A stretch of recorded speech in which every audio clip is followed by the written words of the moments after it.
Fala, buscador de conhecimento, embaixador Rodrigo aqui na área, e mais um episódio do Bora Aprender?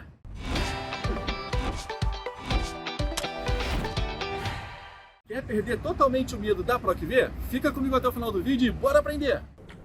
Bom, vamos lá então para o PROC-V? Eu vou pegar essa tabela aqui que a gente já tem, ó, e aqui onde está aparecendo aluno, eu vou criar a nossa fórmula PROC-V. E aqui vai ser o código que eu vou digitar e que eu quero que através desse código ele venha nessa tabela e procure algum determinado valor, combinado? Bom, eu vou fazer aqui a PROC-V, vou digitar já o sinal de igual, vou digitar aqui PROC-V, ó. E aí, vale lembrar que o PROC-V significa PROC, procura V de vertical, ok? Então, a gente vai fazer uma procura em uma tabela na posição vertical, que no nosso caso é essa tabela aqui, combinado? Bom, o primeiro parâmetro que ele me pede é um valor procurado. O valor procurado é o que eu quero que ele procure. O que eu quero que ele procure vai estar na célula G2, ok? Então, vou digitar aqui o G2. Veja que ele já fica em azul e ele já seleciona a célula aqui em azul. E eu coloco o ponto e vírgula, lembrando que quando eu coloco o ponto e vírgula, eu estou encerrando um dos parâmetros. O primeiro parâmetro que ele procurou, que ele me pediu, foi o valor procurado. Eu já informei, coloquei o ponto e vírgula já para encerrar esse parâmetro. Agora ele me pede a matriz da tabela. E aí, se você está lembrado nos vídeos anteriores, nós falamos sobre criação de tabela funcional, né? Então, essa criação de tabela funcional a gente vai usar agora. Vamos lá, vou digitar aqui aluno, ó, e veja que já aparece para mim a tabela que a gente criou nas aulas anteriores. Então, vou selecionar ela.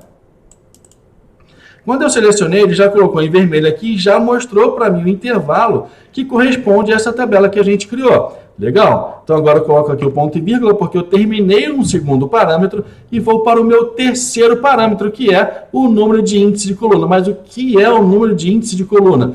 O índice de coluna é o seguinte: quando a gente cria uma tabela no Excel e utiliza ela dentro de uma função, uma função do Excel, ele pega essa tabela e ele começa a numerar as colunas dela. Ou seja, a coluna código vai receber um número, o aluno vai receber outro número e assim por diante. Então, por exemplo, como ele inicia no número 1, o código vai ser a coluna 1, o aluno vai ser a coluna 2, a nota 1 vai ser a 3, até chegar na média, que é a coluna número 7. Qual que é a coluna que eu quero exibir? Qual que é o valor que eu quero que ele mostre para mim? Eu quero que ele mostre o nome do aluno.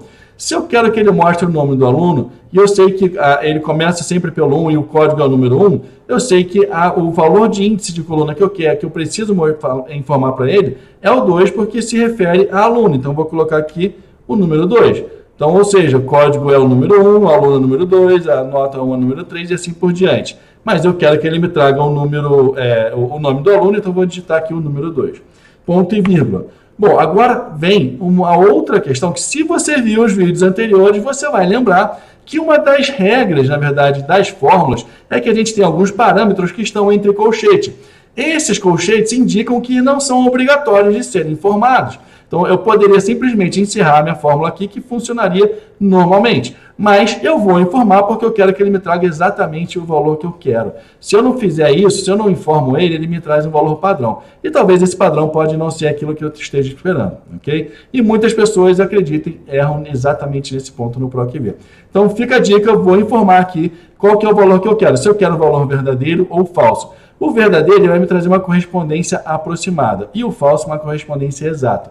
Qual que é a diferença de um para o outro? Se eu digitar aqui, por exemplo, 1, e eu estou falando que eu quero uma correspondência exata, ele vai trazer o João. Se eu digitar 1,2 e informar uma correspondência exata, ele não vai trazer ninguém, porque eu pedi uma correspondência exata, ok? Então, como eu quero que seja exato, veja que eu não tenho valores decimais aqui.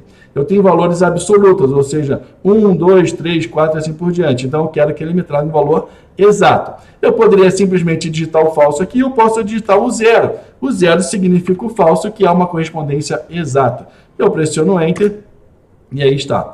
Bom, ele está dando ND aqui, ele apresentou esse erro porque ele não encontrou um valor aqui no código, né? Então, se eu digitar aqui, por exemplo, o número 5 e der um Enter, ele me traz o Caleb, que é exatamente a pessoa que está aqui no registro número 5, ok? Medo de PROC-V? Profissional de PROC-V, meus parabéns! Se inscreve aqui no canal, ativa o sininho da notificação para você receber os próximos vídeos de fórmulas de Excel.